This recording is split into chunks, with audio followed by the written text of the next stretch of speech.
Fox 61 News at 10 starts now. Now at 10, monkeypox vaccination clinics are set to open across the state starting tomorrow. The requirements a person would have to meet in order to be eligible for a vaccine. Plus, President Biden still testing positive for COVID-19. We have an update from the White House, and a doctor here explains how Mr. Biden may have gotten a rebound case. A group of trailblazers celebrating decades of time on a Hartford golf course, how they set the stage for African-American women players. The Fox 61 News at 10 starts right now. Thanks for joining us for the News at 10. I'm Carmen Chow. 13 vaccination clinics will open tomorrow across Connecticut to distribute monkeypox vaccines. The CDC reports 33 cases of the disease in the state. The first case was reported on July 5th. Fox 61's Tony Black joins us in the studio with what you need to know if you're looking to get vaccinated and where you will be able to do that. Tony?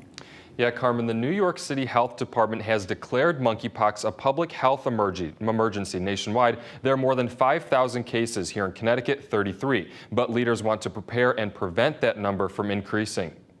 I'm aware of it. I'm aware that it's a growing concern. Monkeypox continues to slowly spread across Connecticut with now 33 reported cases since it was first discovered here in early July. The state will open more than a dozen vaccination clinics Monday. The rare disease causes rash-like exposures on the skin. It's spread through contact to contact with the pox or touching objects, fabrics, and surfaces someone with it has touched. The Connecticut Health Commissioner said Thursday vaccine supply will increase as demand does.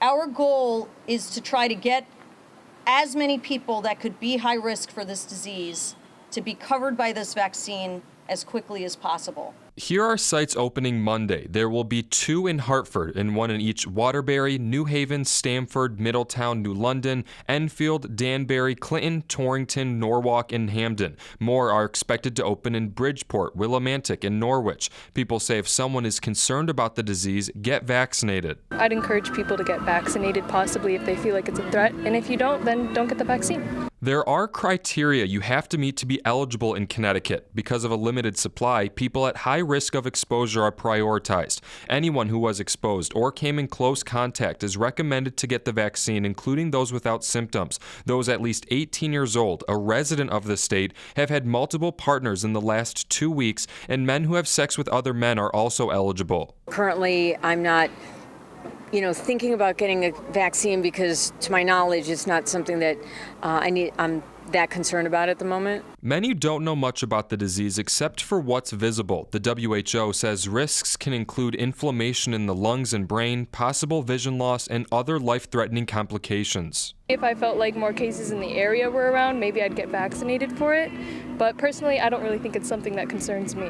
With 33 cases so far in Connecticut, state leaders want to make sure people can get protected. Be careful. And unlike 2.5 years ago, we have the tools in place to keep you safe and those you've been in close contact with.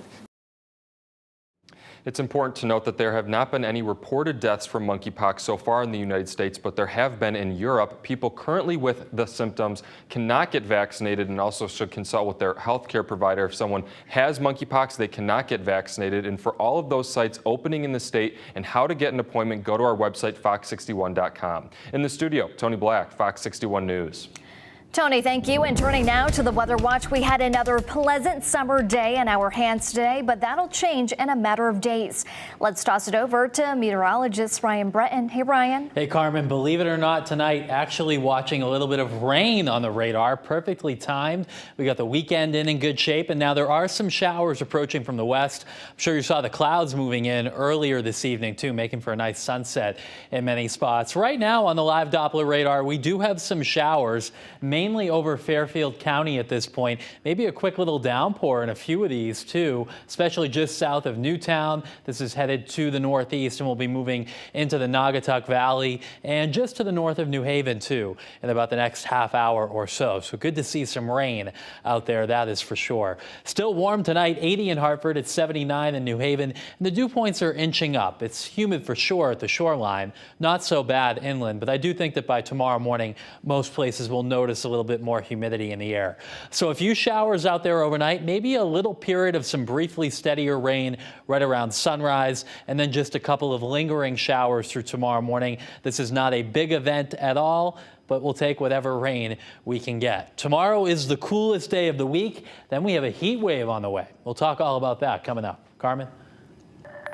Ryan, thank you. And new tonight, a shooting in Hartford has left one young woman in the hospital.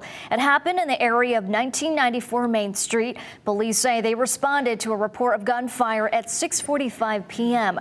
They found one woman in her 20s, alert and conscious, but with a gunshot wound. Two other girls, 19 and 20 years old, were reported to be grazed by a bullet. Officials are still investigating the incident and ask that anyone with any information call them at the number on your screen. Also new tonight, Norwalk police saying a man drowned in the Long Island Sound today. 60-year-old Mauricio Rodas Garcia was helping a woman at Calf Pasture Beach who was having difficulty getting back to the shore because of a current. He went underwater and did not resurface. Bystanders were able to find Rodas Garcia and brought him back to shore to perform CPR, but he was pronounced dead at the hospital. Just 4 days after recovering from COVID-19, President Biden announced yesterday he tested positive for a second time. The White House reporting today he still remains positive. According to his physician, Mr. Biden was prescribed Paxlovid, an antiviral pill treatment made by Pfizer. Like many Paxlovid takers, he later tested negative, but several days later his infection came back, though with no symptoms this time. A doctor we spoke with from Trinity Health says these are called rebound cases, something that does happen to some who takes Paxlovid but is not common. The case rate for a rebound COVID-19 after completion of Paxlovid treatment was said to be anywhere from 5 to 6%. I do believe the number is probably higher, and the reason behind that is because we have a very transmissible new subvariant, the BA.5, that is gaining ground in the country. Yesterday, President Biden was supposed to meet veterans and their families who were camping outside of the Capitol as they wait for the Senate to extend health benefits for veterans exposed to burn pits during their military service. Since he was not able to meet them in person for testing positive again, he FaceTimed them. With all seriousness, thank you for your heart. Thank you for your soul.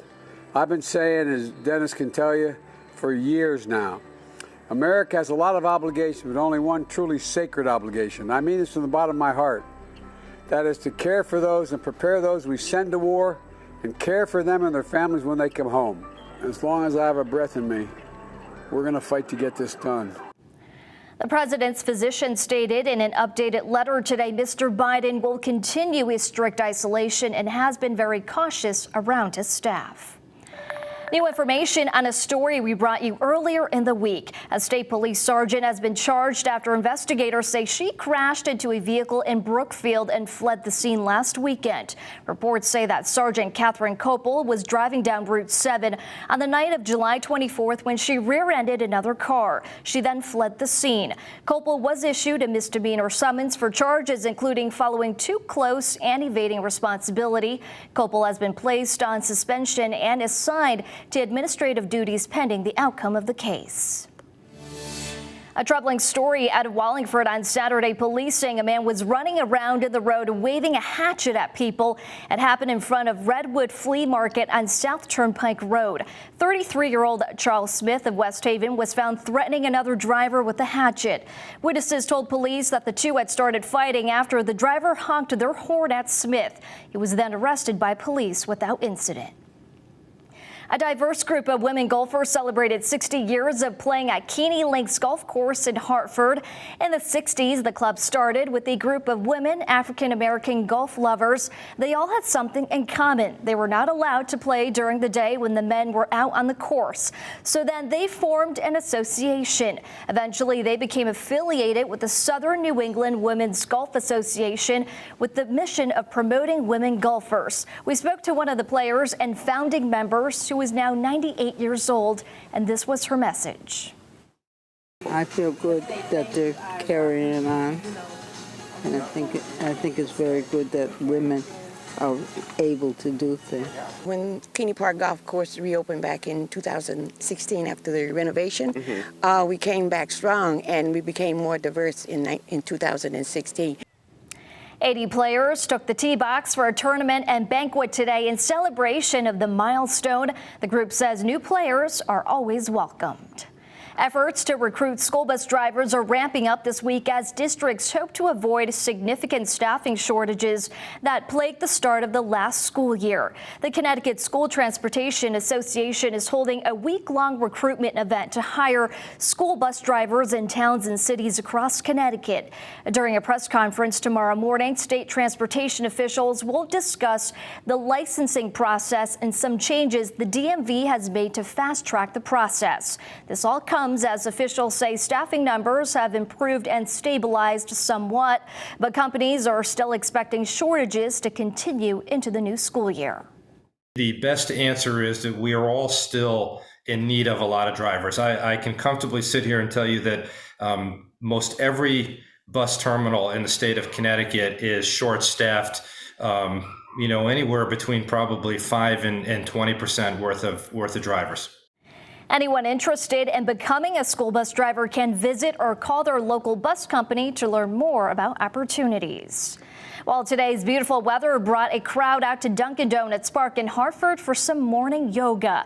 The event was part of the Yoga in Our City program presented by Connecticut that brings free yoga classes to public parks in Hartford, Bridgeport, New Haven, and Waterbury, Willimantic, and New London. The classes are produced by local yoga instructors and designed for all levels of practice.